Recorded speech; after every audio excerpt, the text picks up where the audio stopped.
তুই যদি না জানিস তোর বাপকে আমি কি করে জানি? বলটা দে। আমার পোলাপানে গায়ে হাত দিছস কে? কি করবো বল? তোর ছেলেরা বাপের কথা শোনান বেয়াদব হয়ে গেছে। জানোস তো আমার বাপকে? নেস শালা, তুই যদি না জানিস তোর বাপকে আমি কি করে জানি? সময় আমারও আসবি। হ্যাঁ আসবে তো, আর কোত্তেকা দিন আতায় ভাই। ওনাকেও বলছি আর আপনাকেও বলছি, আমাকে আমার মতো থাকতে দেন। কেন কল করেন বারবার? ঈশান, আমি তোমার বাবা। ও প্লিজ, যখন দরকার ছিল তখন তো কেউ ফিরেও তাকাননি আমার দিকে, তো এখন কেন? তুমি আমার একমাত্র সন্তান, আছি তোমার জন্ম। আমার তরফ থেকে তোমার জন্য ছোট্ট একটা উপহার। আমার জীবনে দুইটা জিনিস খুব অপছন্দ জানেন, এক আপনার টাকা আর তুই আমার মায়ের ভালোবাসা, দুটোই ফেক।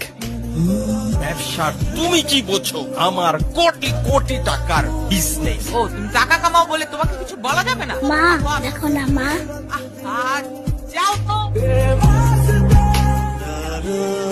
I love you.